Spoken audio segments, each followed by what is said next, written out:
Ticket ਮਿਲੀ ਮੂਸੇ ਵਾਲੇ ਨੂੰ ਪ੍ਰਚਾਰ ਕਰਦੇ ਰਹੇ ਜਸਪਿੰਦਰ ਦੇ ਹੱਕ 'ਚ ਕਿੱਦਾਂ ਮਹਿਸੂਸ ਕਰ ਅੱਜ ਨਹੀਂ ਦਿੱਤਾ, ਕੱਲ ਨੂੰ ਕੀ ਪਤਾ ਜਸਪਿੰਦਰ ਨੂੰ ਬਹੁਤ ਕੁਝ ਦੇਣਾ ਹੋਵੇ। ਕੱਲ ਨੂੰ ਕੀ ਪਤਾ ਅਗਰ ਜਸਪਿੰਦਰ ਦੇ ਕਿਹਾ ਜਾਂਦਾ ਰਾਹੁਲ ਗਾਂਧੀ ਦੇ ਬੜੇ ਕਰੀਬੀ ਹੋ ਤੁਸੀਂ, ਹਾਈ ਕਮਾਂਡ ਨੇ ਮੰਨੀ ਨਹੀਂ। ਲੇਕਿਨ ਇਹ ਆ ਕਈ ਜਗ੍ਹਾ ਮੰਨੀਆਂ, ਇਹੋ ਜੀ ਜਗ੍ਹਾ ਜਿੱਥੇ ਮੈਂ ਸੋਚੀਆਂ ਵੀ ਨਹੀਂ ਸੀ। ਬਾਕੀ ਪਾਰਟੀਆਂ ਨਾਲ ਤਾਂ ਚਲੋ ਲੜਾਈ ਕਰਨੀ ਹੈ ਤੇ ਤਾਂ ਕਾਂਗਰਸ ਵਰਸਸ ਕਾਂਗਰਸ ਹੋਈ ਪਈ ਹੈ। ਤੇ ਹੁੰਦਾ ਇਹਦੇ ਅੰਦਰ ਕੀ ਆ, ਅਕਾਲੀ ਦਲ ਵਰਸਸ ਅਕਾਲੀ ਦਲ ਵੀ ਆ। ਕੈਪਟਨ ਸਾਹਿਬ ਦੇ ਫੇਵਰੇਟ ਰਹੇ ਹੋ, ਚੰਨੀ ਸਰਕਾਰ ਆਈ ਉਹਨਾਂ ਵਿੱਚ ਵੀ ਤੁਸੀਂ ਕਾਫੀ ਉਹਨਾਂ ਦੇ ਕਰੀਬੀ ਰਹੇ ਹੋ, ਕਿਵੇਂ ਡਿਪਲੋਮੈਟਿਕਲੀ ਚੱਲ ਰਹੇ ਹੋ? ਕਦੀ ਕਿਸੇ ਲੀਡਰ ਦੇ ਮੁੰਡੇ ਨੂੰ ਨਹੀਂ ਆ ਕਿਹਾ ਜਾਂਦਾ ਵੀ ਤੂੰ ਕੱਲ੍ਹ ਦਾ ਆਇਆ ਹੋ, ਕਿਉਂਕਿ ਉਹਨਾਂ ਦਾ ਇੱਕ ਬੈਕਗਰਾਉਂਡ ਹੁੰਦਾ, ਉਹਨਾਂ ਨੂੰ ਲੱਗਦਾ ਵੀ ਯਾਰ ਇਹ ਤਾਂ ਰਾਜਨੀਤੀ ਇਹਨਾਂ ਨੂੰ ਵਿਰਾਸਤ 'ਚ ਆ। ਉਹਨਾਂ ਦਾ ਕੀ ਕਹਿਣਾ ਤੁਹਾਡੇ ਦੋਸਤਾਂ ਦਾ ਜਿਹੜੇ ਅੱਡ-ਅੱਡ ਪਾਰਟੀਆਂ 'ਚ ਬੈਠੇ? ਦੇਖੋ ਮੇਰੀ ਕੋਈ ਐਕਚੁਅਲੀ ਕੀ ਵਿਜ਼ਨ ਰੱਖਦੇ ਹੋ ਪੰਜਾਬ ਲਈ? ਐਮਐਲਏ ਬਣਨ ਤੇ ਜ਼ਿੰਦਗੀ ਮਤਲਬ ਇਹ ਨਹੀਂ ਆ ਵੀ ਇਲੈਕਸ਼ਨ ਖਤਮ ਹੋ ਜਾਂਦੀ ਆ, ਐਮਐਲਏ ਬਣਨ ਤੋਂ ਬਾਅਦ ਤਾਂ ਜ਼ਿੰਦਗੀ ਸ਼ੁਰੂ ਹੁੰਦੀ ਆ। ਜਿਹੜੀ ਝਾੜੂ ਵਾਲੀ ਜਿਹੜੀ ਆਪਣਾ, ਮੈਂ ਉਹਨਾਂ ਦੇ ਕਈ ਵਾਰ ਹੱਸਦਾ ਹੁੰਦਾ, ਥੱਲੇ ਜ਼ਮੀਨੀ ਪੱਧਰ ਤੇ ਝਾੜੂ ਕਿਤੇ ਵੀ ਨਹੀਂ ਹੈਗਾ। ਸਤਿ ਸ਼੍ਰੀ ਅਕਾਲ ਜੀ, ਤੁਸੀਂ ਦੇਖ ਰਹੇ ਹੋ ਪ੍ਰੋ ਪੰਜਾਬ ਟੀਵੀ। ਮੈਂ ਹਾਂ ਤੁਹਾਡੇ ਨਾਲ ਸੀਰਤ ਸੰਧੂ। ਕਾਂਗਰਸ 'ਚ ਹਮੇਸ਼ਾ ਹੀ ਧੜੇਬੰਦੀ ਜਾਰੀ ਰਹੀ ਹੈ, ਕਦੇ ਕੈਪਟਨ ਵਰਸਸ ਭੱਠਲ, ਕਦੇ ਕੈਪਟਨ ਵਰਸਸ ਬਾਜਵਾ, ਕਦੇ ਕੈਪਟਨ ਵਰਸਸ ਸਿੱਧੂ, ਤੇ ਅੱਜ ਵੀ ਧੜੇਬੰਦੀਆਂ ਦੇਖਣ ਨੂੰ ਨਜ਼ਰ ਆ ਰਹੀਆਂ। ਵਰਿੰਦਰ ਢਿੱਲੋਂ ਜਸਪਿੰਦਰ ਦੇ ਹੱਕ 'ਚ ਪ੍ਰਚਾਰ ਕਰਦੇ ਰਹੇ, ਪਰ ਟਿਕਟ ਮਿਲੀ ਮੂਸੇ ਵਾਲੇ ਨੂੰ। ਆਓ ਵਰਿੰਦਰ ਢਿੱਲੋਂ ਨਾਲ ਗੱਲਬਾਤ ਕਰਦੇ ਹਾਂ। ਵਰਿੰਦਰ ਜੀ ਸਤਿ ਸ਼੍ਰੀ ਅਕਾਲ। ਥੈਂਕ ਯੂ ਜੀ।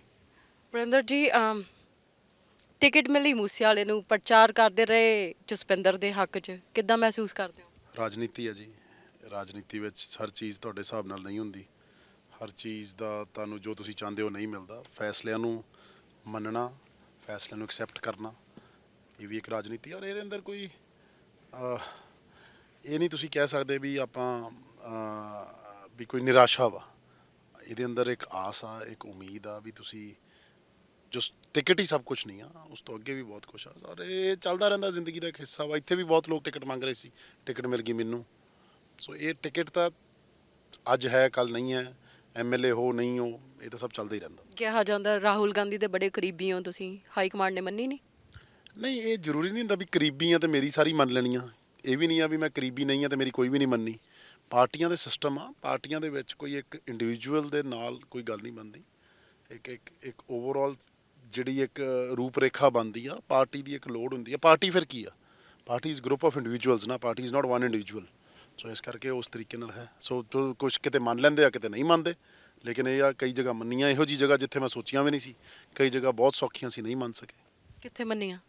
ਬਹੁਤ ਜਗ੍ਹਾ ਜੀ, ਮਤਲਬ ਤੁਸੀਂ ਹੁਣ ਅੰਦਰਲੀ ਪਾਰਟੀਆਂ ਦੀਆਂ ਗੱਲਾਂ ਵਾ ਜਿੱਥੇ ਮੈਂ ਨਹੀਂ ਬੋਲ ਸਕਦਾ। ਮੇਰੀ ਆਪ ਦੀ ਟਿਕਟ ਵੇਲੇ ਮੰਨ ਲਈ, ਇਹੀ ਬਹੁਤ ਆ ਮੇਰੇ ਵਾਸਤੇ। ਮੈਨੂੰ ਆਪ ਦੀ ਅਗਰ ਮੈਂ ਕਹਾਂ ਵੀ ਮੈਂ ਇਹ ਕਹਾਂ ਵੀ ਮੈਨੂੰ ਕੁਛ ਨਹੀਂ ਦਿੱਤਾ ਤੇ ਮੈਂ ਤਾਂ ਵੀ ਕੁਛ ਉਸ ਗੱਲ ਦਾ ਗਰੇਜ਼ ਕਰਾਂ। ਹਾਂ, ਲੇਕਿਨ ਦੁੱਖ ਵੀ ਆ ਕਈ ਗੱਲਾਂ ਦਾ ਮਲਾਲ ਵੀ ਆ। ਲੇਕਿਨ ਉਹ ਮਲਾਲ ਪਾਰਟੀ ਦੇ ਉੱਤੇ ਗੁੱਸਾ ਕੱਢ ਕੇ ਨਹੀਂ ਹੋ ਸਕਦਾ। ਅੱਜ ਨਹੀਂ ਦਿੱਤਾ, ਕੱਲ ਨੂੰ ਕੀ ਪਤਾ ਜਸਪਿੰਦਰ ਨੂੰ ਬਹੁਤ ਕੁਝ ਦੇਣਾ ਹੋਵੇ। ਕੱਲ ਨੂੰ ਕੀ ਪਤਾ ਅਗਰ ਜਸਪਿੰਦਰ ਦੇ ਹੋਰ ਬਹੁਤ ਨੌਜਵਾਨਾਂ, ਲੱਕੀ ਦੀ ਟਿਕਟ ਕੱਟੀ ਗਈ, ਸਾਡੇ ਸਾਹਨੇਵਾਲ ਤੋਂ ਮੁੰਡਾ ਸੀਗਾ, ਬਹੁਤ ਮਿਹਨਤੀ ਆ, ਉਹਨੂੰ ਵੀ ਆਪਣਾ ਕੀ ਕਹਿੰਦੇ ਕੁਛ ਨਾ ਕੁਛ ਉਮੀਦ ਆ। ਹੋਰ ਵੀ ਕਈ ਸਾਥੀ ਆ ਜਿਹੜੇ ਟਿਕਟ ਮੰਗ ਰਹੇ ਸੀ, ਜਿਨ੍ਹਾਂ ਨੂੰ ਨਹੀਂ ਮਿਲੀ ਟਿਕਟ। ਸੌਰਵ ਖੁੱਲਰ ਸੀਗਾ, ਨਹੀਂ ਉੱਥੋਂ ਜਿਵੇਂ ਸੁਖਪਾਲ ਖਹਿਰਾ ਸੀਗਾ, ਲੇਕਿਨ ਉਹ ਮੰਗ ਰਿਹਾ ਸੀਗਾ। ਮੰਗਣਾ ਟਿਕਟ ਕੋਈ ਗੁਨਾਹ ਥੋੜ੍ਹਾ ਵਾ। ਸੋ ਟਿਕਟਾਂ ਮੰਗਣਾ ਔਰ ਟਿਕਟਾਂ ਨਾ ਮਿਲ ਕੇ ਉਸ ਤੋਂ ਬਾਅਦ ਉਹਦਾ ਜੋ ਤੁਸੀਂ ਕਰਨਾ, ਰਿਐਕਸ਼ਨ ਉਹਦਾ ਕੀ ਆਉਂਦਾ ਵਾ, ਉਹ ਪਾਰਟੀ ਸਾਰੀਆਂ ਚੀਜ਼ਾਂ ਵੇਖਦੀਆਂ ਵਾ। ਮੈਨੂੰ ਮਿਲ ਗਈਆਂ, ਸ਼ਾਇਦ ਮੈਨੂੰ ਗੱਲਾਂ ਆਉਂਦੀਆਂ। ਜਿਨ੍ਹਾਂ ਨੂੰ ਨਹੀਂ ਮਿਲੀਆਂ ਉਹਨਾਂ ਨੂੰ ਦੁੱਖ ਆ, ਉਹਨਾਂ ਦੀ ਕਿਸਮਤ ਆ, ਉਹਨਾਂ ਨਾਲ ਸਹਾਨੂਭੂਤੀ ਵੀ ਆ। ਔਰ ਉਮੀਦ ਕਰਦੇ ਹਾਂ ਵੀ ਰੱਬ ਹਰੇਕ ਨੂੰ ਤਰੱਕੀ ਦੇਵੇ, ਹਰੇਕ ਨੂੰ ਇਸ ਰਾਹ ਦੇ ਉੱਤੇ ਤੋਰੇ ਜਿੱਥੇ ਉਹਦੀਆਂ ਮਨ ਦੀਆਂ ਕਾਂਛਾਵਾਂ, ਉਹਦੀਆਂ ਮਨ ਦੀਆਂ ਉਹਦੇ ਸੁਪਨੇ ਪੂਰੇ ਹੋਣ। ਰਾਜਨੀਤੀ ਇਜ਼ ਵੈਰੀ ਕਰੂਅਲ ਜੀ। ਬਾਕੀ ਪਾਰਟੀਆਂ ਨਾਲ ਤਾਂ ਚਲੋ ਲੜਾਈ ਕਰਨੀ ਹੈ ਤੇ ਤਾਂ ਕਾਂਗਰਸ ਵਰਸਸ ਕਾਂਗਰਸ ਹੋਈ ਪਈ ਹੈ। ਤੇ ਹੁੰਦਾ ਇਹਦੇ ਅੰਦਰ ਕੀ ਆ, ਅਕਾਲੀ ਦਲ ਵਰਸਸ ਅਕਾਲੀ ਦਲ ਵੀ ਆ, ਬੀਜੇਪੀ ਵਰਸਸ ਬੀਜੇਪੀ ਵੀ ਹੁੰਦਾ। ਸੋ ਇਹ ਰਾਜਨੀਤੀ ਆ ਨਾ ਜੀ। ਰਾਜਨੀਤੀ ਵਿੱਚ ਤੁਸੀਂ ਇਹ ਨਹੀਂ ਕਹਿ ਸਕਦੇ ਵੀ this is part of politics, this is not something which is beyond politics. Politics ਦੇ ਵਿੱਚ ਇਹ ਸਭ ਕੁਝ ਹੁੰਦਾ ਹੀ ਆ। ਚੋਣ ਪ੍ਰਚਾਰ ਕਿੱਦਾਂ ਚੱਲ ਰਿਹਾ ਤੁਹਾਡਾ? ਬਹੁਤ ਵਧੀਆ, ਬੜਾ ਵਧੀਆ ਚੱਲ ਰਿਹਾ, ਬੜਾ ਹੁੰਗਾਰਾ ਮਿਲ ਰਿਹਾ। ਔਰ ਇਹ ਜਿਹੜੀ ਝਾੜੂ ਵਾਲੀ ਜਿਹੜੀ ਆਪਣਾ, ਮੈਂ ਉਹਨਾਂ ਦੇ ਕਈ ਵਾਰ ਹੱਸਦਾ ਹੁੰਦਾ, ਥੱਲੇ ਜ਼ਮੀਨੀ ਪੱਧਰ ਤੇ ਝਾੜੂ ਕਿਤੇ ਵੀ ਨਹੀਂ ਹੈਗਾ। ਅਗਰ ਤੁਸੀਂ ਔਨ ਗਰਾਊਂਡ ਵੇਖੋਗੇ ਇਹ ਹਵਾ 'ਚ ਫੇਸਬੁੱਕ ਤੱਕ ਔਰ ਕੁਝ ਟੀਵੀ ਚੈਨਲਾਂ ਤੱਕ ਸੀਮਤ ਆ। ਹਲਕੇ ਦੇ ਲੋਕ ਤਾਂ ਕੁਝ ਹੋਰ ਕਹਿੰਦੇ ਆ। ਕਿਹਦੇ ਹਲਕੇ ਦੇ? ਤੁਹਾਡੇ ਹਲਕੇ ਦੇ? ਤੁਸੀਂ ਕਿੱਥੇ ਸੁਣ ਲਏ? ਹਲਕੇ ਦੇ ਲੋਕਾਂ ਤੋਂ। ਕਦੋਂ? ਮੈਨੂੰ ਵੀ ਦੇ ਦਿਓ ਕੁਝ, ਮੈਨੂੰ ਵੀ ਪਤਾ ਚੱਲ ਜੂਗਾ। ਤੁਸੀਂ ਤਾਂ ਇੱਥੇ ਲੋਕਾਂ 'ਚ ਪ੍ਰਚਾਰ ਕਰ ਹੀ ਰਹੇ ਹੋ, ਤੁਹਾਨੂੰ ਪਤਾ ਹੀ ਹੋਊਗਾ। ਮੈਂ ਤੁਹਾਨੂੰ ਉਹੀ ਕਹਿ ਰਿਹਾ, ਹਲਕੇ ਦੇ ਲੋਕ ਤੁਹਾਨੂੰ ਲੱਗਦਾ ਵੀ ਤੁਹਾਡੀ ਸੋਚ ਹੋ ਸਕਦੀ ਆ, ਮੇਰੀ ਇੱਕ ਵੱਖਰੀ ਸੋਚ ਆ। ਇੱਥੇ ਤਾਂ ਆਪਣਾ ਕਹਿੰਦੇ, ਮੈਂ ਤਾਂ ਇਹ ਕਹੂੰਗਾ ਵੀ ਇੱਥੇ ਕਿਉਂਕਿ ਝਾੜੂ ਇੱਕ ਵਾਰ ਉਹਨਾਂ ਨੇ ਅਪਣਾ ਲਿਆ, ਇੱਕ ਵਾਰ ਆਮ ਆਦਮੀ ਵੇਖ ਲਿਆ, ਇੱਥੇ ਤਾਂ ਬਹੁਤ ਜ਼ਿਆਦਾ ਚਾਂਸ ਆ ਵੀ ਝਾੜੂ ਸ਼ਾਇਦ ਬਹੁਤ ਪਿਛੜ ਜਾਊਗਾ ਇੱਥੇ। ਹੰਗਾਰਾ ਤਾਂ ਲੋਕਾਂ ਨੇ ਪਿਛਲੀ ਵਾਰ ਵੀ ਦਿੱਤਾ ਸੀ। ਤੇ ਜ਼ਰੂਰੀ ਤਾਂ ਨਹੀਂ ਆ, ਪਿਛਲੀ ਵਾਰ ਸਰਕਾਰ ਵੀ ਤਾਂ ਬਣਾਈ ਸੀ, 80 ਸੀਟਾਂ ਸਾਡੀਆਂ ਆਈਆਂ ਸੀ ਤੇ ਐਤਕੀ 80 ਆ ਰਹੀਆਂ, ਐਤਕੀ 90 ਆ ਰਹੀਆਂ, 70 ਆ ਰਹੀਆਂ, ਕਿਸੇ ਨੂੰ ਕੀ ਪਤਾ। ਪਰ ਲੋਕ ਤੁਹਾਡੇ ਨਾਲ ਖੜੇ ਤਾਂ ਨਹੀਂ, ਉਦੋਂ ਕਹਿ ਕੇ ਤਾਂ ਗਏ ਸੀ ਕਿ ਨਾਲ ਖੜਾਂਗੇ, ਪਰ ਆਏ ਨਹੀਂ ਕਿਹੜੇ ਲੋਕ? ਪਿਛਲੀ ਵਾਰੀ। ਨਹੀਂ ਨਹੀਂ, ਕਿਵੇਂ ਮਤਲਬ? ਮੈਂ ਸਮਝਿਆ ਨਹੀਂ। ਪਿਛਲੀ ਵਾਰੀ ਤੁਸੀਂ ਕਹਿੰਦੇ ਹੋ ਨਾ ਲੋਕਾਂ ਦਾ ਹੰਗਾਰਾ ਮਿਲ ਰਿਹਾ, ਲੋਕ ਨਾਲ ਖੜੇ ਆ। ਪਿਛਲੀ ਵਾਰ ਵੀ ਉਹਨਾਂ ਨੇ ਹੰਗਾਰਾ ਭਰਿਆ ਸੀ, ਪਰ ਫਿਰ ਵੀ ਤੁਸੀਂ ਬੜੇ ਵੱਡੇ ਮਾਰਜਨ ਤੋਂ ਹਾਰੇ ਸੀ ਪਿਛਲੀ ਵਾਰੀ। ਮੈਨੂੰ 35,000 ਵੋਟ ਪਈ ਸੀ, ਮੈਨੂੰ 14 ਦਿਨ ਮਿਲੇ ਸੀ। ਮੈਂ ਇੱਕ ਨਵਾਂ ਨੌਜਵਾਨ ਮੁੰਡਾ ਯੂਨੀਵਰਸਿਟੀ ਤੋਂ ਉੱਠ ਕੇ, ਜਿਹਦੀ ਕੋਈ ਜਾਣ ਪਛਾਣ ਨਹੀਂ ਸੀ, ਉਸ ਮੁੰਡੇ ਨੂੰ 35,000 ਵੋਟ ਪੈ ਜੇ। 35,000 ਮਤਲਬ ਤੁਸੀਂ ਸਮਝਦੇ ਹੋ ਕਿੰਨੀ ਵੋਟ ਹੁੰਦੀ? It's not a small number ਜੀ। ਔਰ ਉਹ ਵੀ ਮਤਲਬ ਕਈ ਦਿੱਗਜਾਂ ਦੇ ਵਿਰੋਧ ਤੋਂ ਬਾਅਦ।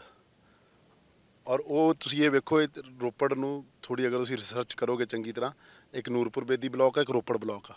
ਅਸੀਂ ਰੋਪੜ ਦੇ ਵਿੱਚ ਆਮ ਆਦਮੀ ਦੇ ਬਰਾਬਰ ਸੀ। ਜਿਹੜਾ ਮਾਰਜਨ ਸੀਗਾ ਹਾਰਨ ਦਾ, ਉਹ ਇਕੱਲਾ ਇੱਕ ਬਲਾਕ ਦਾ ਸੀ। ਅਗਰ ਅਸੀਂ ਆਹ ਬਲਾਕ ਵੀ ਕਵਰ ਕਰ ਜਾਂਦੇ ਤੇ ਰਿਜ਼ਲਟ ਬਹੁਤ ਡਿਫਰੈਂਟ ਹੁੰਦਾ। ਸੋ ਇਹ ਜੋ ਚੀਜ਼ਾਂ ਵਾ, ਇਹ ਤੁਹਾਡੇ ਸਾਹਮਣੇ ਜੋ ਤੁਸੀਂ ਰਿਜ਼ਲਟ ਆਊਗਾ, ਜ਼ਰੂਰੀ ਤਾਂ ਨਹੀਂ ਜੋ ਪਿਛਲੀ ਵਾਰ ਰਿਜ਼ਲਟ ਆਇਆ ਉਹੀ ਸੇਮ ਆਊਗਾ। ਫਿਰ ਤਾਂ ਕਦੀ ਬਦਲਾਅ ਵੀ ਨਾ ਹੋਵੇ, ਫਿਰ ਤਾਂ ਸੇਮ ਹੀ ਚੱਲਦੇ ਰਹਿਣ। ਸੋ ਇਹ ਬਦਲਾਅ ਆ, ਰਾਜਨੀਤੀ ਵਿੱਚ ਬਹੁਤ ਕੁਝ ਬਦਲਿਆ ਜਾਂਦਾ। ਔਰ ਆਉਣ ਵਾਲੇ ਟਾਈਮ 'ਚ ਤੁਸੀਂ ਵੇਖੋਗੇ ਵੀ ਜਿਹੜਾ ਰਿਜ਼ਲਟ 10 ਮਾਰਚ ਨੂੰ, ਮੈਂ ਤਾਂ ਹੀ ਕਹਿ ਰਿਹਾ ਰਿਜ਼ਲਟ ਦੇ ਉੱਤੇ ਕੀ ਗੱਲਾਂ ਕਰਨੀਆਂ। 10 ਮਾਰਚ ਨੂੰ ਤੁਸੀਂ ਵੀ ਆ ਜਾਓ, ਮੈਂ ਵੀ ਆ ਜਾਓ, ਦੇਖ ਲਾਂਗੇ ਕੀ ਹੋਊਗਾ। ਤੁਸੀਂ as a student leader enter ਕੀਤਾ ਸੀਗਾ। ਆਈਡਲਿਜ਼ਮ ਐਜ਼ ਅ ਯੂਥ ਨੂੰ ਜੇ ਆਪਾਂ ਟਰਾਂਸਲੇਟ ਕਰੀਏ ਐਜ਼ ਅ ਪੋਲੀਟੀਕਲ ਲੀਡਰ, ਕਿਵੇਂ ਕਰੋਗੇ?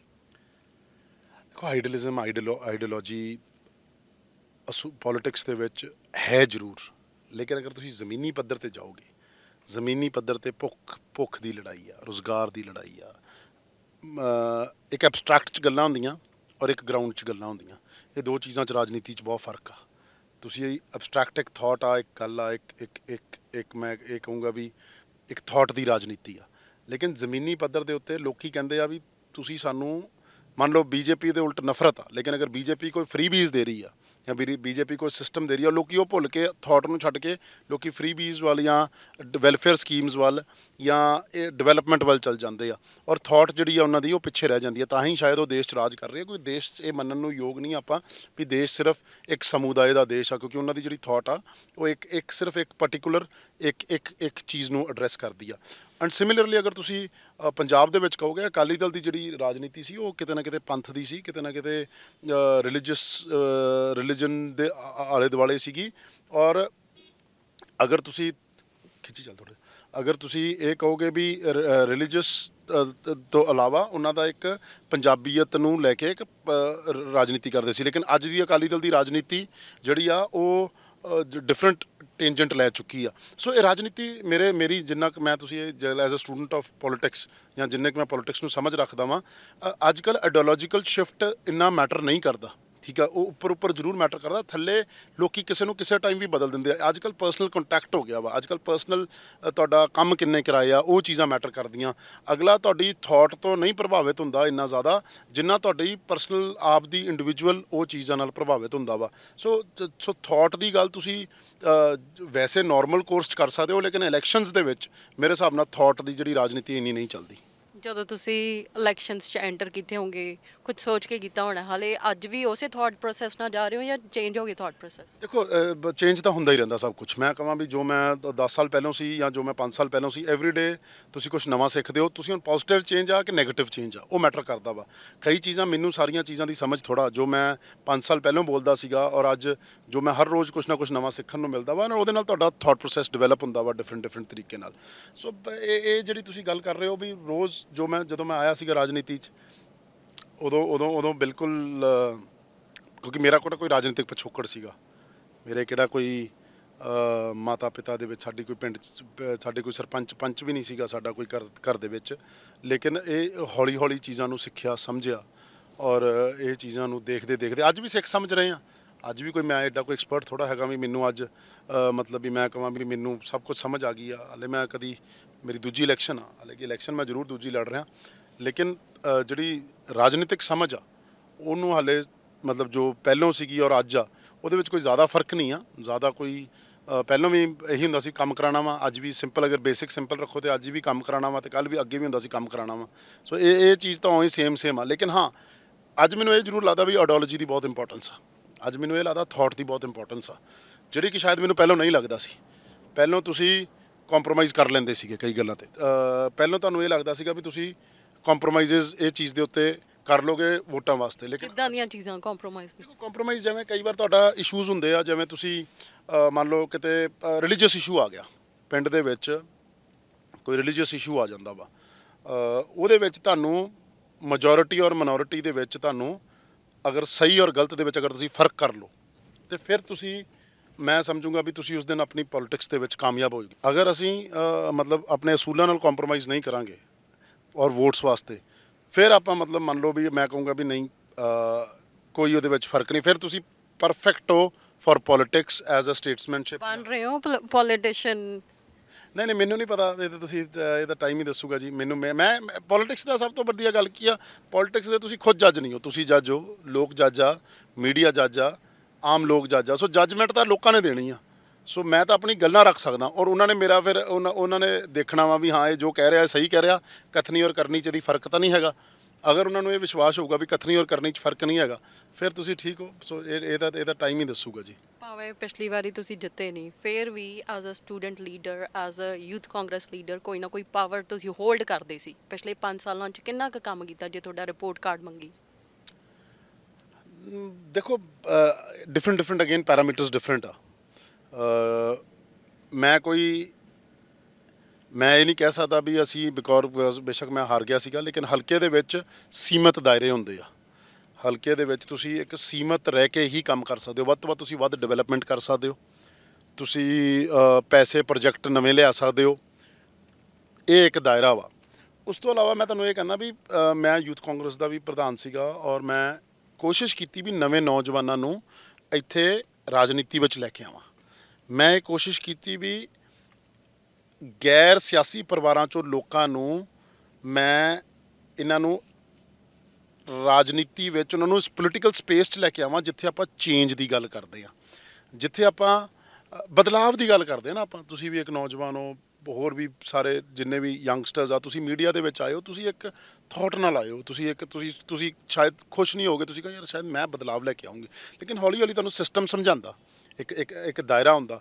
ਸੋ ਉਹ ਬਦਲਾਵ ਦੀ ਮੇਰੀ ਜਿਹੜੀ ਸੋਚ ਆ ਨਾ, ਉਹ ਮੇਰੀ ਅੱਜ ਵੀ ਕਾਇਮ ਆ। ਮੈਂ ਇਸ ਗੱਲ ਨੂੰ ਮੰਨਦਾ ਵਾਂ ਵੀ ਆਪਾਂ ਨੂੰ ਚੇਂਜ ਦੀ ਲੋੜ ਆ, ਰਾਜਨੀਤਿਕ ਚੇਂਜ ਦੀ ਲੋੜ ਆ ਔਰ ਇਸ ਚੇਂਜ ਵਾਸਤੇ ਮੈਂ ਬਹੁਤ ਕੁਛ ਕੀਤਾ। ਉਹਦੇ ਵਾਸਤੇ ਮੈਂ ਨਵੇਂ ਨੌਜਵਾਨਾਂ ਨੂੰ ਪੋਲੀਟੀਕਲ ਸਿਸਟਮ 'ਚ ਲੈ ਕੇ ਆਇਆ। ਮੈਂ ਯੂਥ ਕਾਂਗਰਸ ਵਿੱਚ ਵੀ ਆਮ ਘਰਾਂ ਦੇ ਮੁੰਡਿਆਂ ਨੂੰ ਮੌਕੇ ਦੇਣ ਦੀ ਕੋਸ਼ਿਸ਼ ਕੀਤੀ। ਮੈਂ ਸੋਸ਼ਲ ਵਰਕ ਨੂੰ ਪੋਲਿਟਿਕਸ ਨਾਲ ਜੋੜਨ ਦੀ ਕੋਸ਼ਿਸ਼ ਕੀਤੀ। ਹਲਕੇ ਦੇ ਵਿੱਚ ਅਗਰ ਤੁਸੀਂ ਕਹੋਗੇ ਵੀ ਉਹਦੇ ਅੰਦਰ ਵੀ ਮੈਂ ਜਿਹੜੇ ਪੁਰਾਣੇ ਕਾਂਗਰਸੀ ਸੀ, ਜਿਹੜੀ ਕਾਂਗਰਸ ਬੜੀ ਦੇਰ ਤੋਂ ਠੰਡੀ ਪਈ ਸੀ, ਉਹਨੂੰ ਜਗਾਉਣ ਦੀ ਕੋਸ਼ਿਸ਼ ਕੀਤੀ। ਉਹਦੇ ਨਾਲ ਅਸੀਂ ਸਪੋਰਟਸ ਗਰਾਊਂਡਸ ਦੇ ਉੱਤੇ, ਕਿਉਂਕਿ ਕਿਵੇਂ ਚੇਂਜ ਆਊਗੀ, ਚੇਂਜ ਦੀ ਗੱਲ ਕਰਦੇ ਨਾ ਆਪਾਂ, ਜਦ ਤੱਕ ਇੱਥੇ ਨੂਰਪੁਰ ਬੇਦੀ 'ਚ ਤੁਸੀਂ ਆਪਾਂ ਜਾਵਾਂਗੇ ਅੱਗੇ ਤੁਹਾਨੂੰ ਵਿਖਾਵਾਂਗੇ ਕੋਈ ਵੀ ਸਪੋਰਟਸ ਗਰਾਊਂਡ ਨਹੀਂ ਸੀ। ਮਤਲਬ ਸਪੋਰਟਸ ਗਰਾਊਂਡ ਸੀਗੇ ਤੇ ਮਾੜੇ ਸੀਗੇ। ਅਸੀਂ 3 ਟੌਪ ਕਲਾਸ ਸਪੋਰਟਸ ਗਰਾਊਂਡ ਲਿਆਂਦੇ ਤਾਂ ਕਿ ਨੌਜਵਾਨ ਜਿਹੜਾ ਵਾ ਉਹਦੀ ਜਿਹੜੀ ਸੋਚ ਆ ਉਹ ਖੇਡਾਂ ਵੱਲ ਨੂੰ ਜਾਵੇ ਔਰ ਉਹ ਇੱਕ ਮੈਂਟਲੀ ਵੀ ਔਰ ਇੱਕ ਵੈਸੇ ਵੀ ਉਹ ਜਿਹੜਾ ਵਾ ਉਹਦੀ ਸੋਚ ਜਿਹੜੀ ਆ ਉਹ ਦਰੁਸਤ ਹੋਵੇ ਤਾਂ ਕਿ ਉਹ ਨਸ਼ਿਆਂ ਵੱਲ, ਇੱਥੇ ਸਾਡੇ ਮਤਲਬ ਈਵਨ ਗੈਂਗਸਟਰਸ ਵੀ ਸੀਗੇ, ਮਤਲਬ ਸਿਸਟਮ ਸੀ ਔਰ ਉਹ ਮੁੰਡੇ ਕੋਈ ਢਿੱਡੋਂ ਜੰਮੇ ਗੈਂਗਸਟਰ ਨਹੀਂ ਸੀਗੇ, ਲੇਕਿਨ ਹਾਲਾਤਾਂ ਨੇ ਗੈਂਗਸਟਰ ਬਣਾਏ। ਕਿਵੇਂ ਬਣੇ ਗੈਂਗਸਟਰ, ਉਹ ਜਿਹੜੀ ਉਹਨਾਂ ਦੀ ਜਰਨੀ ਆ, ਉਸ ਚੀਜ਼ ਨੂੰ ਆਪਾਂ ਦੇਖ ਕੇ ਆਪਾਂ ਅਗਰ ਦੇਖਦੇ ਹਾਂ ਤਾਂ ਉਹਦੇ ਵਿੱਚੋਂ ਆਪਾਂ ਨੂੰ ਬਹੁਤ ਕੁਝ ਸਿੱਖਣ ਨੂੰ ਮਿਲਦਾ ਵੀ ਅਗਰ ਇਹ ਮੁੰਡਾ ਇਹਨੂੰ ਇਸ ਟਾਈਮ ਦੇ ਵਿੱਚ ਖੇਡਾਂ ਮਿਲ ਜਾਂਦੀਆਂ, ਇਹਨੂੰ ਆਪਣੀ ਐਨਰਜੀ ਵੈਂਟ ਆਊਟ ਕਰਨ ਨੂੰ ਕੁਝ ਮਿਲਦਾ ਤੇ ਉਹ ਠੀਕ ਰਹਿੰਦਾ। ਸੋ ਐਂ ਕਰਕੇ ਹੋਰ ਬਹੁਤ ਚੀਜ਼ਾਂ ਵਾ, ਜਿਵੇਂ ਮਤਲਬ ਮੰਨ ਲਓ ਮੈਂ ਇੱਕ ਹੋਰ ਛੋਟਾ ਜਿਹਾ ਐਗਜ਼ਾਮਪਲ ਆ, ਇੱਥੇ ITI ਸਿੰਘਪੁਰ ਸੀਗਾ, ਠੀਕ ਆ, ਉਹ ਬੜੀ ਦੇਰ ਤੋਂ ਬੰਦ ਪਿਆ ਸੀ, ਬਿਲਡਿੰਗ ਬਣੀ ਹੋਈ ਸੀ, ਸਭ ਕੁਝ ਬਣਿਆ ਹੋਇਆ ਸੀ, ਉਹਦਾ ਉਦਘਾਟਨ ਵੀ ਨਹੀਂ ਹੋ ਰਿਹਾ ਸੀ, ਉਹਨੂੰ ਚਾਲੂ ਕਰਾਇਆ। ਐਂ ਕਰਕੇ ਬਹੁਤ ਕੁਛ ਆ ਜਿਹੜਾ ਮਤਲਬ ਜਿਹੜੀਆਂ ਸਿੰਪਲ ਚੀਜ਼ਾਂ, ਜਿਵੇਂ ਅੱਜ ਵੀ ਕਈ ਚੀਜ਼ਾਂ ਨਹੀਂ ਕਰਵਾ ਪਏ। ਸਿੰਘਪੁਰ ਹਸਪੀਟਲ ਆ ਸਾਡੇ ਇੱਥੇ, ਉਹਦਾ ਬਹੁਤ ਬੁਰਾ ਹਾਲ ਆ, ਠੀਕ ਆ। ਮੇਰੇ ਕੋਲ ਨਹੀਂ ਉਹ ਤਾਕਤ ਸੀਗੀ, ਜੇ ਅਗਰ ਮੇਰੇ ਕੋਲ ਉਹ ਤਾਕਤ ਹੁੰਦੀ ਸ਼ਾਇਦ ਮੈਂ ਅੱਜ ਉਹਨੂੰ ਚਾਲੂ ਕਰਾ ਲੈਂਦਾ ਵਧੀਆ। ਹੁਣ ਕਰਾਉਂਗੇ ਜੇ ਆ ਗਏ ਤਾਂ? 100% ਬਹੁਤ ਵਧੀਆ ਮਤਲਬ ਤਰੀਕੇ ਨਾਲ ਅਗਰ ਲੋਕਾਂ ਨੇ ਵਿਸ਼ਵਾਸ ਦਿਵਾਇਆ ਔਰ ਲੋਕਾਂ ਦਾ ਵਿਸ਼ਵਾਸ ਰਿਹਾ ਤੇ ਮੈਂ ਬਹੁਤ ਕੁਝ ਕਰੂੰਗਾ। ਮੈਂ ਕੰਮ ਦੇ ਉੱਤੇ ਹੀ ਅੱਜ ਤੱਕ ਇੱਥੇ ਪਹੁੰਚਿਆ। ਮੇਰੀ ਕੋਈ ਪਿੱਛੋਂ ਕੋਈ ਸਿਫਾਰਿਸ਼ਾਂ ਨਹੀਂ ਹੈਗੀਆਂ, ਮੇਰਾ ਕੋਈ ਰਾਜਨੀਤਿਕ ਪਿਛੋਕੜ ਨਹੀਂ ਹੈਗਾ, ਮੇਰੇ ਕੋਲ ਕੋਈ ਉਸ ਤਰੀਕੇ ਦੀ ਤਾਕਤ ਨਹੀਂ ਹੈਗੀ। ਤੁਹਾਨੂੰ ਲੱਗਦਾ ਤੁਹਾਨੂੰ ਐਕਸਟਰਾ ਐਫਰਟ ਲਾਉਣਾ ਪਿਆ, ਜਿਵੇਂ ਪਿਛੋਕੜ ਪੋਲੀਟੀਕਲੀ ਬੈਕਗ੍ਰਾਉਂਡ ਤੋਂ ਨਹੀਂ ਆਏ ਤੁਸੀਂ? ਬਹੁਤ ਜ਼ਿਆਦਾ ਜੀ, ਮਤਲਬ ਉਹਦੇ ਨਾਲ ਤੁਹਾਡੀ ਮਤਲਬ ਹਰ ਪਲ ਦੇ ਵਿੱਚ ਤੁਹਾਨੂੰ ਮਤਲਬ ਇਹ ਕਹਿੰਦੇ ਵੀ ਮਹਿਸੂਸ ਕਰਾਇਆ ਜਾਂਦਾ ਵੀ ਯਾਰ ਤੁਸੀਂ ਕੱਲ੍ਹ ਦੇ ਆਏ ਹੋ। ਕਦੀ ਕਿਸੇ ਲੀਡਰ ਦੇ ਮੁੰਡੇ ਨੂੰ ਨਹੀਂ ਆ ਕਿਹਾ ਜਾਂਦਾ ਵੀ ਤੂੰ ਕੱਲ੍ਹ ਦਾ ਆਇਆ ਉਹ, ਕਿਉਂਕਿ ਉਹਨਾਂ ਦਾ ਇੱਕ ਬੈਕਗਰਾਉਂਡ ਹੁੰਦਾ। ਉਹਨਾਂ ਨੂੰ ਲੱਗਦਾ ਵੀ ਯਾਰ ਇਹ ਤਾਂ ਰਾਜਨੀਤੀ ਇਹਨਾਂ ਨੂੰ ਵਿਰਾਸਤ 'ਚ ਆ। ਸਾਨੂੰ ਐ ਸਮਝਿਆ ਜਾਂਦਾ ਵੀ ਸ਼ਾਇਦ ਸਾਨੂੰ ਰਾਜਨੀਤਿਕ ਸਮਝ ਨਹੀਂ ਹੈਗੀ। ਕਈ ਵਾਰ ਐ ਲੱਗਦਾ ਉਹਨਾਂ ਨੂੰ ਲੱਗਦਾ ਵੀ ਅਗਰ ਅਸੀਂ ਕੁਝ ਵੀ ਕਰਾਂਗੇ ਸਾਡੇ ਨਾਲ ਇੱਕ ਦੋ ਸ਼ਬਦ ਉਹੀ ਨੌਜਵਾਨ ਕਰਕੇ ਜੋੜ ਦਿੱਤੇ ਜਾਂਦੇ ਆ ਵੀ ਯਾਰ ਸ਼ਾਇਦ ਨੌਜਵਾਨ ਸੀਗਾ। ਪਰ ਇਹ ਗੱਲ ਤੁਸੀਂ ਕਦੀ ਕਿਸੇ ਲੀਡਰਾਂ ਦੇ ਮੁੰਡਿਆਂ ਨਾਲ ਘੱਟ ਹੁੰਦੀ ਆ। ਸੋ ਇਸ ਕਰਕੇ ਪਰ ਫਿਰ ਵੀ ਕੈਪਟਨ ਸਾਹਿਬ ਦੇ ਫੇਵਰੇਟ ਰਹੇ ਹੋ। ਚੰਨੀ ਸਰਕਾਰ ਆਈ, ਉਹਨਾਂ ਵਿੱਚ ਵੀ ਤੁਸੀਂ ਕਾਫੀ ਉਹਨਾਂ ਦੇ ਕਰੀਬੀ ਰਹੇ ਹੋ। ਕਿਵੇਂ ਡਿਪਲੋਮੈਟਿਕਲੀ ਚੱਲ ਰਹੇ ਹੋ? ਹੁਣ ਜੇ ਕਿਸੇ ਦਾ ਫੇਵਰੇਟ ਹੋਣਾ ਜਾਂ ਕਿਸੇ ਦੇ ਨਾਲ ਰਹਿਣਾ ਡਿਪਲੋਮੇਸੀ ਕਿਵੇਂ ਕਹਿ ਸਕਦੇ ਉਹਨੂੰ ਆਪਾਂ? ਕੀ ਪਤਾ, ਹਰੇਕ ਨੂੰ ਕੰਮ ਕਰਨ ਵਾਲਿਆਂ ਦੀ ਲੋੜ ਆ। ਕੋਈ ਵੀ ਲੀਡਰ ਆਵੇ ਉਹ ਚਾਹੂਗਾ ਵੀ ਮੇਰੇ ਕੋਲ ਮੇਰੇ ਆਲੇ ਦੁਆਲੇ ਕੰਮ ਕਰਨ ਵਾਲੇ ਲੋਕ ਹੋਣ ਜਿਹੜੇ ਕੰਮ ਕਰ ਸਕਣ। ਮੈਂ ਉਹੀ ਕਹਿ ਰਿਹਾ ਨਾ, ਮੇਰੀ ਕਿਹੜਾ ਕੋਈ ਪੁਰਾਣੀ ਸਾਂਝ ਸੀਗੀ, ਅਸੀਂ ਕਿਹੜਾ ਕੋਈ ਰਾਜੇ ਮਹਾਰਾਜਿਆਂ ਦੇ ਟੱਬਰ 'ਚੋਂ ਸੀ ਵੀ ਸਾਡੀਆਂ ਪੁਰਾਣੀਆਂ ਯਾਰੀਆਂ ਦੋਸਤੀਆਂ ਸੀ। ਮੇਰੇ ਫਾਦਰ ਦੀਆਂ, ਮੇਰੇ ਤਾਂ ਫਾਦਰ ਮਦਰ ਨੂੰ ਸ਼ਾਇਦ ਕਦੀ ਕੋਈ ਮਿਲਿਆ ਵੀ ਨਹੀਂ ਹੋਊਗਾ ਲੀਡਰ। ਲੇਕਿਨ ਅਗਰ ਤੁਸੀਂ ਲਾਈਫ ਵੇਖੋਗੇ ਤੇ ਬਿਲਕੁਲ ਮੇਰੇ ਤੇ ਬੜਾ ਆਸ਼ੀਰਵਾਦ ਰਿਹਾ ਸਾਰਿਆਂ ਦਾ। ਮੈਂ ਮਤਲਬ ਲੀਡਰਾਂ ਦੀ ਨਜ਼ਰ ਵਿੱਚ ਵੀ ਆਇਆ ਔਰ ਮੈਨੂੰ ਉਹਨਾਂ ਨੇ ਮੌਕੇ ਵੀ ਦਿੱਤੇ ਆ।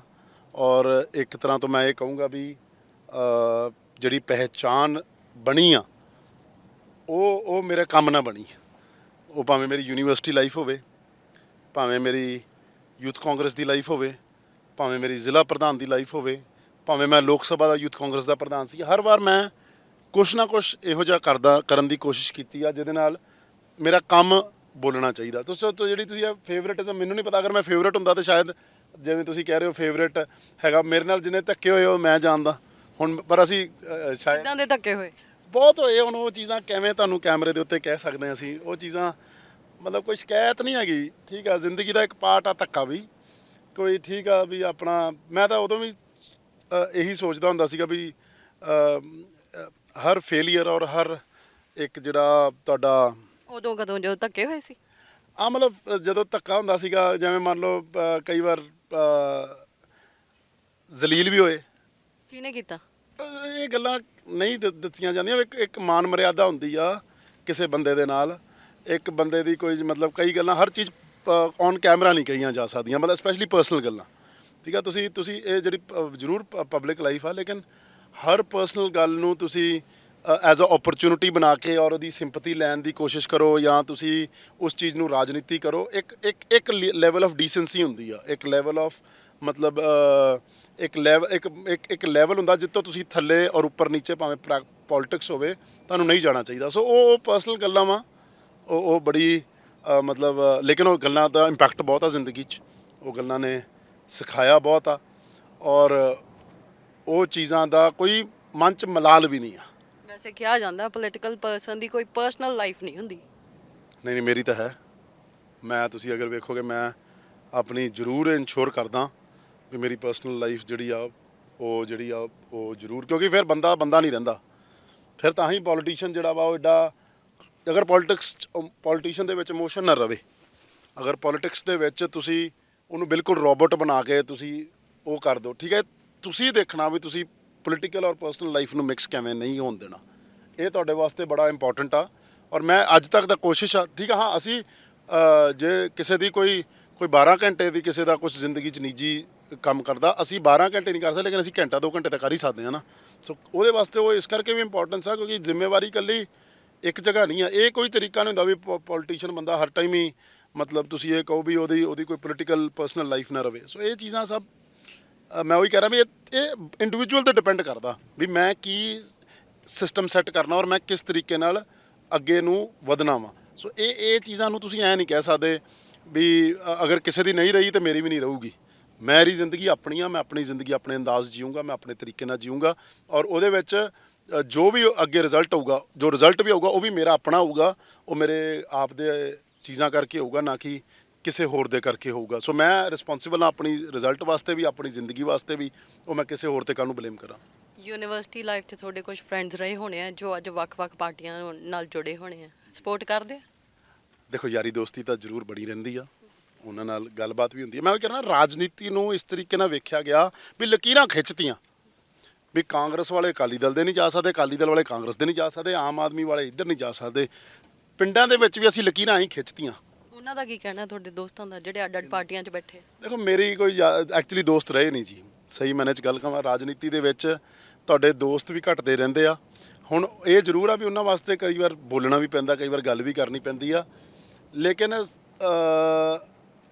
ਕਿਉਂਕਿ ਦੋਸਤੀਆਂ ਘਟ ਜਾਂਦੀਆਂ। ਤੁਹਾਨੂੰ 5 ਸਾਲ ਤਾਂ ਹਲਕੇ ਦੇ ਵਿੱਚ ਰਹਿਣ ਕਰਕੇ ਵੈਸੇ ਹੀ ਮੇਰੇ ਕਈ ਦੋਸਤ ਨਾਰਾਜ਼ ਵੀ ਹੁੰਦੇ ਆ, ਜਿਹੜੀ ਤੁਸੀਂ ਪਰਸਨਲ ਲਾਈਫ ਦੀ ਗੱਲ ਕਰਦੇ ਹੋ। ਲੇਕਿਨ ਮੈਨੂੰ ਹੁੰਦਾ ਵੀ ਚੱਲ ਇੱਕ ਵਾਰ ਮਨਾ ਲਾਂਗੇ ਇਹਨਾਂ ਨੂੰ ਬਾਅਦ ਵਿੱਚ, ਵੀ ਕੋਈ ਗੱਲ ਨਹੀਂ। ਹੁਣ ਕਈਆਂ ਦੇ ਕੰਮ ਨਹੀਂ ਕਰਾ ਸਕੇ, ਕਈਆਂ ਦੀ ਆਸਾਂ ਉਮੀਦਾਂ ਤੇ ਖਰੇ ਨਹੀਂ ਉਤਰ ਸਕੇ। ਜਿਵੇਂ ਮੇਰਾ ਦੋਸਤ ਆ ਇੱਕ ਕਾਲਾ, ਠੀਕ ਆ, ਅੱਜ ਵੀ ਮੇਰਾ ਦੋਸਤ ਆ, ਲੇਕਿਨ ਮੇਰੇ ਨਾਲ ਆ, ਲੇਕਿਨ ਉਹ ਕਿਤੇ ਨਾ ਕਿਤੇ ਅੰਦਰੋਂ ਉਹਦੇ ਮਨ 'ਚ ਮਲਾਲ ਰਹਿੰਦਾ ਵਾ ਵੀ ਯਾਰ ਵੀ ਕਾਹਦੀ ਬਰਿੰਦਰ, ਵੀ ਮਤਲਬ ਵੀ ਇੱਕ ਉਮੀਦ ਹੁੰਦੀ ਆ ਨਾ ਬੰਦੇ ਨੂੰ ਵੀ ਹਾਂ ਇਹ ਚੀਜ਼ ਹੁੰਦੀ ਆ। ਲੇਕਿਨ ਉਹ ਭਰਾ ਵਾ, ਭਰਾ ਨੇ ਭਰਾ ਹੀ ਰਹਿਣਾ। ਅੱਜ ਵੀ ਕਈ ਜਿਵੇਂ ਹੋਰ ਪਾਰਟੀਆਂ 'ਚ ਦੋਸਤ ਆ, ਜਿਵੇਂ ਮੈਂ ਕਹੂੰਗਾ ਪਰਮਿੰਦਰ ਬਰਾੜ ਨਾਲ ਮੇਰੀ ਦੋਸਤੀ ਚੰਗੀ ਸੀ, ਠੀਕ ਆ, ਲੇਕਿਨ ਉਹਨੇ ਕੀ ਕਹਿੰਦੇ ਦੂਜੀ ਪਾਰਟੀ 'ਚੋਂ ਚਲਾ ਗਿਆ। ਸੋ ਉਹ ਅੱਜ ਤਾਂ ਨਾਰਾਜ਼ਗੀ ਹੈ ਉਹਦੇ ਨਾਲ, ਠੀਕ ਹੈ ਨਾ, ਅੱਜ ਤਾਂ ਉਹਦੇ ਨਾਲ ਨਹੀਂ ਹੈਗਾ। ਲੇਕਿਨ ਅਗਰ ਉਹ ਕਿਉਂਕਿ ਜਦੋਂ ਦੋਸਤ ਕਿਸੇ ਦੂਜੀ ਪਾਰਟੀ ਚਲੇ ਜੇ, ਫਿਰ ਉਹ ਇੱਕ ਲੈਵਲ ਆਫ ਡੀਸੈਂਸੀ, ਫਿਰ ਮੈਂ ਉਹੀ ਕਹਿੰਦਾ, ਉਹ ਕ੍ਰਾਸ ਨਹੀਂ ਹੋਣੀ ਚਾਹੀਦੀ। ਤੁਸੀਂ ਜਾ ਕੇ ਅਗਰ ਉੱਥੇ ਜਾ ਕੇ ਤੁਸੀਂ ਦੋਸਤੀ ਨੂੰ ਮਾਇਨੇ ਨਾ ਰੱਖੋ ਤੇ ਫਿਰ ਉਹ ਠੀਕ ਨਹੀਂ ਰਹਿੰਦੇ। ਫਿਰ ਮਤਲਬ ਦੋਸਤੀ ਦਾ ਵੀ ਇੱਕ ਮਾਇਨੇ ਆ, ਉਹ ਰਹਿਣੇ ਚਾਹੀਦੇ। ਉਵੇਂ ਉਮੀਦ ਕਰਦੇ ਹਾਂ ਵੀ ਹਰ ਬੰਦਾ ਆਪਣੀ ਉਹੀ ਗੱਲ ਦੁਬਾਰਾ ਮੈਂ ਕਹਿ ਰਿਹਾ ਵੀ ਇੱਕ ਜਿਹੜੀ ਮਾਨ ਮਰਿਆਦਾ ਜਿਹੜੀ ਦੋਸਤੀ ਦੀ ਹੁੰਦੀ ਉਹ ਰਹੂਗੀ, ਤੇ ਫਿਰ ਉਹ ਦੋਸਤੀ ਚੱਲਦੀ ਰਹਿੰਦੀ ਆ। ਮੈਂ ਕੋਈ ਇਹ ਨਹੀਂ ਕਹਿੰਦਾ ਉਹ ਮੈਨੂੰ ਕੋਈ ਕਿਸੇ ਹੋਰ ਪਾਰਟੀ 'ਚ ਕੋਈ ਜਾਵੇ, ਉਹ ਮੈਨੂੰ ਨਾ ਇੱਧਰ ਖਿੱਚੇ, ਮੈਂ ਉਹਨੂੰ ਨਾ ਇੱਧਰ ਖਿੱਚਾਂ, ਉਹ ਮੇਰੇ ਬਾਰੇ ਨਾ ਪੁੱਛੇ, ਮੈਂ ਉਹਦੇ ਬਾਰੇ ਨਾ ਪੁੱਛਾਂ, ਫਿਰ ਠੀਕ ਰਹਿੰਦਾ ਵਾ। ਕੀ ਵਿਜ਼ਨ ਰੱਖਦੇ ਹੋ ਪੰਜਾਬ ਲਈ? ਇਹ ਬੜਾ ਡਿਫਿਕਲਟ ਕੁਐਸਚਨ ਹੈ ਜੀ। ਮੇਰਾ ਵਿਜ਼ਨ ਪੰਜਾਬ ਵਾਸਤੇ ਮੈਨੂੰ ਨਹੀਂ ਲੱਗਦਾ ਹਾਲੇ ਮੈਂ ਸક્ષਮ ਹਾਂ ਮੈਂ ਪੰਜਾਬ ਨੂੰ ਵਿਜ਼ਨ ਦੇ ਸਕਾਂ। ਨੌਜਵਾਨ ਹੋ ਤੁਸੀਂ, ਨਵੀਂ ਸੋਚ ਨਾਲ ਆਏ ਹੋ, ਕਹਿੰਦੇ ਹੋ ਨੌਜਵਾਨਾਂ ਨੂੰ ਵੀ ਅੱਗੇ ਲੈ ਕੇ ਆਉਣਾ ਹੈ, ਤਾਂ ਤੁਹਾਡੇ ਫਰੈਸ਼ ਥਾਟਸ ਹੋਣੇ ਆ। ਤੁਹਾਡਾ ਜੋ ਆਲਰੇਡੀ ਇੰਨੇ ਐਕਸਪੀਰੀਅੰਸਡ ਉਮੀਦਵਾਰ ਹੈਗੇ, ਉਹਨਾਂ ਨੂੰ ਉਹ ਜੋ ਕਰ ਰਹੇ ਉਹਨਾਂ ਤੋਂ ਵੱਖਰਾ ਕੀ ਪੰਜਾਬ ਲਈ ਕਰਨਾ ਚਾਹੁੰਦੇ ਹੋ? ਮੈਂ ਇਸ਼ੂ ਬੇਸਡ ਪੋਲਿਟਿਕਸ ਕਰਨਾ ਚਾਹੁੰਦਾ। ਮੈਂ ਇਹ ਚਾਹੁੰਦਾ ਵੀ ਪੰਜਾਬ ਦੇ ਵਿੱਚ ਡਿਵੈਲਪਮੈਂਟ ਨੂੰ ਨਾ, ਜਿਵੇਂ ਬੰਦਾ ਕਹਿੰਦਾ ਵੀ ਮੈਨੂੰ ਪੈਸੇ ਦੇ ਦਿੱਤੇ, ਲੀਡਰ ਕਹਿੰਦਾ ਆ ਕੇ ਵੀ ਮੈਨੂੰ ਜੀ ਇਸ ਇਲਾਕੇ ਨੂੰ ਮੈਂ ਇੰਨੇ ਪੈਸੇ ਦੇ ਦਿੱਤੇ, ਉਹ ਮੈਨੂੰ ਬੜਾ ਅਜੀਬ ਜਿਹਾ ਲੱਗਦਾ ਵੀ ਯਾਰ ਆਸਾਨ ਤਾਂ ਨਹੀਂ ਕੀਤਾ ਕੋਈ, ਤੁਸੀਂ ਕਿਸੇ ਕਿਹੜਾ ਜੇਬ 'ਚੋਂ ਦਿੱਤੇ ਆ। ਪੈਸੇ ਦੇਣਾ ਸਾਡਾ ਫਰਜ਼ ਆ। ਲੋਕੀ ਇਹ ਕਹਿ ਦਿੰਦੇ ਆ ਵੀ ਐਮਐਲਏ ਜਿਹੜਾ ਵਾ ਜੀ ਇਹ ਤਾਂ ਮਿਲਦਾ ਗਿਲਦਾ ਬਹੁਤ ਰਿਹਾ। ਮਿਲਣਾ ਗਿਲਣਾ ਬਹੁਤ ਇੰਪੋਰਟੈਂਟ ਆ, ਲੇਕਿਨ ਕੀ ਉਹ ਜਿਹੜਾ ਪ੍ਰਾਈਮ ਇੰਪੋਰਟੈਂਸ ਦਾ ਕੰਮ ਸੀ ਕੀ ਉਹ ਕਰ ਪਾਇਆ? ਕਿੰਨੇ ਕੁ ਇਸ਼ੂਜ਼ ਰੇਜ਼ ਕਰ ਪਾਇਆ ਵਿਧਾਨ ਸਭਾ 'ਚ? ਸਵਾਲ ਕਿੰਨੇ ਰੇਜ਼ ਕਰ ਪਾਇਆ ਵਿਧਾਨ ਸਭਾ 'ਚ? ਆਪਣੇ ਕੰਮ ਰਾਹੀਂ ਉਹ ਹਲਕੇ 'ਚ ਕੀ ਚੇਂਜ ਲੈ ਕੇ ਆ ਸਕਿਆ? ਵੀ ਮੇਰੀ ਮੈਂ ਇਸ ਸਿਸਟਮ ਤੋਂ ਤਾਂ ਮੈਂ ਤੁਹਾਨੂੰ ਜਿਹੜੀ ਵਾਰ-ਵਾਰ ਇਹ ਗੱਲ ਕਰਦਾ, ਮੈਂ ਹਰ ਵਾਰ ਇਹ ਗੱਲ ਕਰਦਾ, ਮੇਰਾ ਐਡਾ ਮਤਲਬ ਮੇਰੀ ਐਡੀ ਸਮਝ ਨਹੀਂ ਆ, ਲੇਕਿਨ ਮੈਨੂੰ ਇਹ ਸਾਰੇ ਸਿਸਟਮ ਤੋਂ ਪ੍ਰੋਬਲਮ ਬਹੁਤ ਆ। ਲੇਕਿਨ ਮੇਰੇ ਕੋਲ ਸਿਸਟਮ ਬਦਲਣ ਦਾ ਅੱਜ ਹੱਲ ਨਹੀਂ ਹੈਗਾ, ਲੇਕਿਨ ਮੈਨੂੰ ਇੰਨਾ ਪਤਾ ਵੀ ਹਾਂ ਮੈਂ ਸਟੈਪ ਬਾਏ ਸਟੈਪ ਇਹਦਾ ਹੱਲ ਕਰ ਸਕਦਾ। ਅੱਜ ਇੱਕ ਉਹਦਾ ਸਟੈਪ ਇਹ ਆ ਵੀ ਉਹਦੇ ਵਾਸਤੇ ਤੁਹਾਨੂੰ ਮੇਨ ਫਰੇਮ ਪੋਲਿਟਿਕਸ ਦੇ ਵਿੱਚ ਆਉਣਾ ਪੈਣਾ, ਮੇਨ ਸਿਸਟਮ ਵਿੱਚ ਆਉਣਾ ਪੈਣਾ। ਪਰ ਕੀ ਇਹ ਕਹਿਣਾ ਕਾਫੀ ਹੈ ਕਿ ਐਮਐਲਏ ਬਣੂ, ਇੱਕ ਮੌਕਾ ਦਿਓ ਤਾਂ ਹੀ ਕਰੋ? ਦੇਖੋ ਹਾਂ, ਇਹ ਗੱਲ ਇਹ ਵੀ ਬੜੀ ਇੰਪੋਰਟੈਂਟ ਗੱਲ ਆ, ਲੇਕਿਨ ਹਾਂ ਇਹਦੇ ਵਿੱਚ ਠੀਕ ਆ ਕਿਸੇ ਦਾ ਕੋਈ ਤਰੀਕਾ ਹੋ ਸਕਦਾ ਕਰਨ ਦਾ। ਤੁਸੀਂ ਐਜ਼ ਅ ਸੋਸ਼ਲ ਵਰਕਰ, ਤੁਸੀਂ ਐਜ਼ ਅ ਐਕਟਿਵਿਸਟ, ਕੋਈ ਐਜ਼ ਅ ਮਤਲਬ ਵੀ ਐਜ਼ ਅ ਕਿਸੇ ਤਰੀਕੇ ਕਰ ਸਕਦਾ। ਮੈਨੂੰ ਮੇਰਾ ਤਰੀਕਾ ਠੀਕ ਲੱਗਦਾ। ਮੈਨੂੰ ਇਹ ਲੱਗਦਾ ਵੀ ਨਹੀਂ ਮੈਂ ਕੋਈ ਉਹੀ ਕਰਾਂ ਨਾ, ਮੇਰਾ ਸੁਪਨਾ ਐਮਐਲਏ ਬਣਨਾ ਨਹੀਂ ਆ। ਮੇਰਾ ਕੋਈ ਸੁਪਨਾ ਨਹੀਂ ਹੈ ਐਮਐਲਏ ਬਣਨਾ ਵੀ ਮੈਂ ਐਮਐਲਏ ਬਣਨਾ ਹੀ ਬਣਨਾ। ਪਰ ਮੇਰਾ ਇੰਨਾ ਜ਼ਰੂਰ ਸੁਪਨਾ ਵਾ ਵੀ 5 ਸਾਲਾਂ ਬਾਅਦ ਜਦੋਂ ਮੈਂ ਦੁਬਾਰਾ ਜਾਵਾਂ ਤੇ ਲੋਕੀ ਮੈਨੂੰ ਕਿਸ ਤਰੀਕੇ ਨਾਲ ਵੇਖਦੇ ਆ, ਅਗਰ ਮੇਰੇ ਕੰਮ ਬੋਲਣੇ ਚਾਹੀਦੇ ਆ। ਮਤਲਬ ਮੈਂ ਇਹ ਸੁਪਨਾ ਲੈਂਦਾ ਵੀ ਜਦੋਂ ਜਾਈਏ ਤੇ ਫਿਰ 5 ਸਾਲ ਤੋਂ ਬਾਅਦ ਲੋਕਾਂ ਦੇ ਵਿੱਚ ਇੱਕ ਜਿਹੜਾ ਮੈਸੇਜ ਜਾਵੇ as a politician. And MLA ਬਣਨ ਤੇ ਜ਼ਿੰਦਗੀ ਮਤਲਬ ਇਹ ਨਹੀਂ ਆ ਵੀ ਇਲੈਕਸ਼ਨ ਖਤਮ ਹੋ ਜਾਂਦੀ ਆ। ਐਮਐਲਏ ਬਣਨ ਤੋਂ ਬਾਅਦ ਤਾਂ ਜ਼ਿੰਦਗੀ ਸ਼ੁਰੂ ਹੁੰਦੀ ਆ, ਔਰ ਅਗਲੇ 5 ਸਾਲਾਂ ਦਾ ਤੁਹਾਡਾ ਰੋਡ ਮੈਪ ਜਿਹੜਾ ਵਾ ਉਹ ਤੁਹਾਡੀ ਜ਼ਿੰਦਗੀ ਡਿਫਾਈਨ ਕਰਦਾ। ਮੈਂ ਸੋਚਦਾ ਜਿਵੇਂ ਇਲੈਕਸ਼ਨ ਜਿੱਤਣ ਤੋਂ ਬਾਅਦ ਬੰਦੇ ਢੋਲ ਵਜਾਉਂਦੇ ਆ, ਢੋਲ ਵੱਜਣੇ ਚਾਹੀਦੇ ਆ ਜਦੋਂ 5 ਸਾਲ ਖਤਮ ਹੋ ਜਾਣ।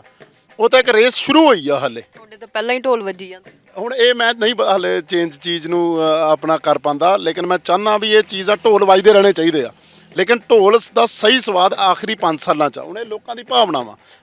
ਮੈਂ ਕਦੋਂ ਢੋਲ ਵਜਾਣੇ ਆ ਉਹ ਇੰਪੋਰਟੈਂਟ ਆ। ਮੈਂ ਢੋਲ ਅਗਰ ਵਜਾਣਾ ਚਾਹੂੰਗਾ ਤਾਂ ਮੈਂ 5 ਸਾਲ ਜਦੋਂ ਮੇਰੀ ਅਗਰ ਟਰਮ ਖਤਮ ਹੋ ਜੂਗੀ, ਮੈਂ ਉਦੋਂ ਕੀ ਕਰੂੰਗਾ, ਉਦੋਂ ਉਹ ਮੈਟਰ ਕਰੂਗਾ।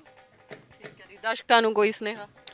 ਵੋਟ ਪਾਓ ਮੈਨੂੰ। ਜਿੰਨੇ ਆਪਣੇ ਭੈਣ ਭਰਾ ਰਿਸ਼ਤੇਦਾਰ ਹੈਗੇ ਰੋਪੜ 'ਚ ਤੁਹਾਡੇ ਰਹਿੰਦੇ ਆ, ਜ਼ਰੂਰ ਪਾਓ।